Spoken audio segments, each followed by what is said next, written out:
പരുന്തുംപാറ കയ്യേറ്റം stop memo നൽകിയിട്ടും നിർമ്മാണങ്ങൾ നടക്കുന്നതായി മുസ്ലിം ലീഗ് ജില്ലാ പ്രസിഡന്റ് KMA ഷുക്കൂർ. കയ്യേറ്റത്തിൽ CPIയുടെ നിലപാട് വ്യക്തമാക്കണമെന്നും ജില്ലാ പ്രസിഡന്റ് പറഞ്ഞു. പരുന്തുംപാറയിലെ കയ്യേറ്റങ്ങളും അനധികൃത നിർമ്മാണങ്ങളും ജില്ലാ നേതാക്കൾക്കൊപ്പം സന്ദർശിക്കവെയാണ് KMA ഷുക്കൂർ ഇക്കാര്യങ്ങൾ അറിയിച്ചത്. ഇന്ത്യൻ യൂണിയൻ മുസ്ലിം ലീഗ് ജില്ലാ പ്രാദേശിക നേതാക്കൾക്കൊപ്പമാണ് വിനോദസഞ്ചാര കേന്ദ്രമായ പരുന്തുംപാറയിലെ കയ്യേറ്റങ്ങളും അനധികൃത നിർമ്മാണങ്ങളും സന്ദർശിച്ചത്. പ്രദേശത്ത് വ്യാപകമായി കയ്യേറ്റമുള്ളതായും അനധികൃത നിർമ്മാണങ്ങൾക്ക് സ്റ്റോപ്പ് മെമ്മോ നൽകിയിട്ടും ഇപ്പോഴും നിർമ്മാണങ്ങൾ നടക്കുന്നതായി ശ്രദ്ധയിൽപ്പെട്ടുവെന്നും ഉദ്യോഗസ്ഥരും സർക്കാരുമാണ് കയ്യേറ്റക്കാർക്ക് ഒത്താശ നൽകുന്നതെന്നും ഇന്ത്യൻ യൂണിയൻ മുസ്ലിം ലീഗ് ജില്ലാ പ്രസിഡന്റ് KMA ഷുക്കൂർ പറഞ്ഞു.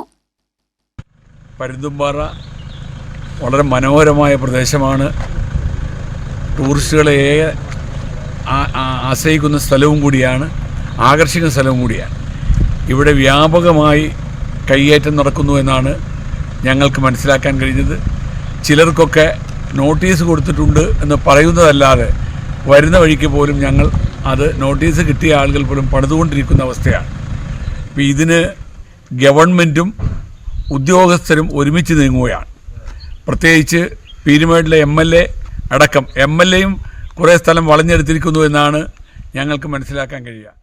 പരുന്തുംപാറയിലെ അനധികൃത കയ്യേറ്റങ്ങൾക്ക് CPIയുടെ നിലപാട് വ്യക്തമാക്കണമെന്നും KMA ഷുക്കൂർ ആവശ്യപ്പെട്ടു. ജില്ലാ പ്രസിഡന്റിനൊപ്പം ദേശീയ കമ്മിറ്റി അംഗം KS മുഹമ്മദ് കുട്ടി, സംസ്ഥാന സെക്രട്ടേറിയറ്റ് അംഗം PM അബ്ബാസ്, സംസ്ഥാന വർക്കിംഗ് കമ്മിറ്റി അംഗം ഷെരീഫ് കൈപ്പാടം, ജില്ലാ ഭാരവാഹികളായ ജില്ലാ general secretary KS Siyad, PN Abdul Azeez, TH Abdul Samad, PS Shamsuddin, Enthayar Kunjumon, നിയോജകമണ്ഡലം ഭാരവാഹികളായ A Muhammad Shaji, KPK Faisal, KC Ansari, Niyas Muhammad തുടങ്ങിയവരും പരുന്തുംപാറയിലെ കയ്യേറ്റങ്ങൾ സന്ദർശിച്ചു.